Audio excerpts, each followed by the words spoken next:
Hello there, moin moin ladies and gentlemen, welcome to another Donboxing, and today for you I have the KiwiEars Singolo in cooperation with Chronicle, and we have the KZ LS01 liquid silicone tips here.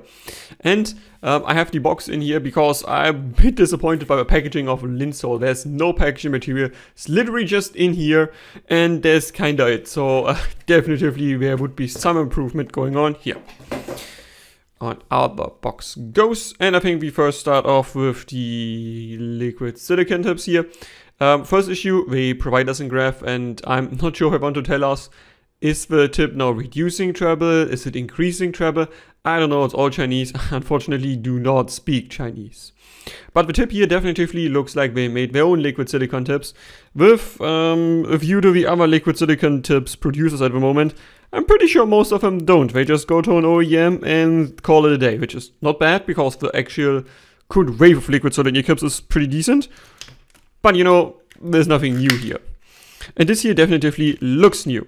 So let's remove them, which you can see is relatively difficult. And we take a look at the actual tip here. So again, liquid silicone, it's very smooth. Oh god, woo! This is definitely unique on the market because this is extreme squishable. Boy, I think this is the most squishy tip I've ever experienced. Let's turn it around. Material thickness on the sides though is actually relatively average. It's not thick, it's not thin. The other liquid silicone tips definitely are thicker in terms of material, but this one is not as thin as I first thought when just feeling it. Let's quickly try to flip it a bit over so we can see the inner cylinder here. That though is very thin. Usually this is definitely way more thick. Oh yeah, and definitely helps also with the squishiness here. Also, you can see this is quite a bit recessed on the inside, reminding me a bit of the TRNT ear tips. Just in general, how they are recessed, or how the cylinder is a bit recessed on the inside here. Also shape-wise, this is definitely a bit more ball shape than the other liquid silicone ear tips that are a bit more cylindrical. And then last but not least, check out this top grooves here. I'm not entirely sure what the purpose of those is supposed to be. Let's see, this I think is actually inside, it's not even on the outside. These are attached inside. Flip them over. Let's have a look once I manage to actually flip this entirely over here. Yeah, camera, sharpen, bro, sharpen. Actually, no, this might be on the outside. It's a bit difficult to see on the camera. Okay, so I still don't know what the purpose of this is, but what I can tell you that the ring around the outlet here is basically inexistent. Most other liquid silicone tips have a thick ring here. Let me get a pair in. Okay, so this would be the EPZ, I think it's the M100 liquid silicone tip, and this is way more standard for normal liquid silicone tips. You can see the ring around the outlet here in the front, easy to see also on top view. Usually it's definitely thicker than with most other tips here. So KZ going the exact opposite route, saying this is super thin and extremely squishy at the front, definitely is different. And I will check this out, how this is working in my ear, because this is super unique. Like even the thinnest normal silicone tips are not as squishy as this one at the front. But yeah, let's go to the Singolo. So why did I order this at all? Yeah, because it was pretty dirt cheap. It was literally available for 27 euros, which I think in dollars is 30 bucks. And I still had some additional discounts, so I was like, you know what, bro, now I can try it. And this is the packaging here. So this looks like it would be like worth 50 bucks-ish or so just from the outside. It comes again in this pull-out cardboard thing. You open it. And then the standard KiwiEars black matte boxes. Let's see if we can open it. Actually easy to shake out. Well, medium thick cardboard overall. And then here directly the IEM. And you can see they actually look pretty cool. And I think before the IEM, let's check out the accessories. Okay. So let's come to the ear tips here. This looks like it's random as silicone ear tips that we see with most others. I think even some of the HBB collabs came with exactly this ear tip, because I remember this is relatively a big outlet, relatively short, relatively small, so does work for small ears. And this looks like it's exactly the same, just in a different color. Not really that useful if you have different ears. And then let's get the IM here. So I'm pretty sure most of you are aware of Singolo. They have an additional resonance chamber here to, I think, cut down some upper bass or something like that. And yeah, this is definitively working according to the measurements I've seen. And it does look pretty cool that we have this additional wiggly line on the side. Other than that, there isn't much going on here. There is not really anything like elaborate about the build here. What I did notice here, that this is a bit heavier than I expected from other IEMs that are made out of resin and just use a single DD, so Stumpf cable. Yeah, this is a bit heavier, so it's definitely a bit more solid. And in terms of build, what is there to say here? Like, yeah, it's a resin IEM. It's not exactly same. Oh, it's actually semi-custom here. You can see it. The nozzle though is definitely on the shorter side. Let's get a measurement tool in. And let's see how long the nozzle is here. So just the metal piece is not exactly 4 millimeters. Including the insertion from the shell, we are at approximately 5 millimeters. Ooh, that's short, all right. So some of the people reviewing this definitely say they have issues with this popping out of your ear. And I guess the nozzle length probably is the main culprit here. It's pretty short. And I'm sure it will work fine for me because my ear is very small. I have a short ear candle as well.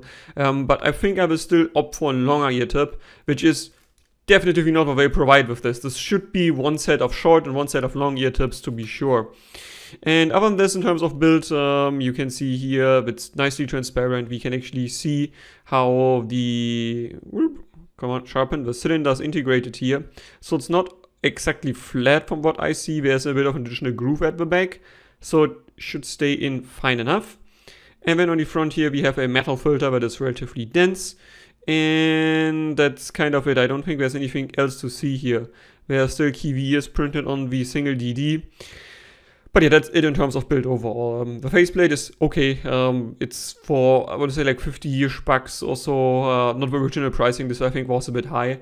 But from what it has been sold the last time after release, like 50 to 60 bucks is fine. And the cable, I think, also seems to be fine. It is definitely a bit on the thinner side. Again, like I would more assume this to be 30 to 50 bucks than the original pricing. But let's quickly get this out. Actually, this is even, it's thin. Okay. Okay, so that's the cable here. It is more like a strand of a 4-core cable overall. Slightly thicker maybe, but they're using some strain release here that does work, so I like to see this. Semi-transparent, frosted, 90-degree angled connector. That should also be durable. I wish this would be a bit thicker, but let's make the smoothness test. At least it's smooth, given Critical that he did choose here at least some decent cable in terms of smoothness.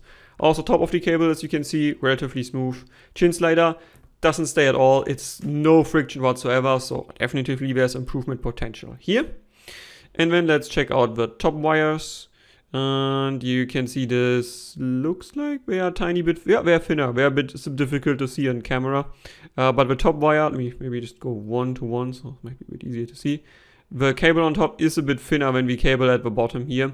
And this is not good for, of course, durability and overall build quality. But for the price of 27 bucks, honestly, this is fine. For 50 bucks, I would say I would still like a bit more, but it's okay.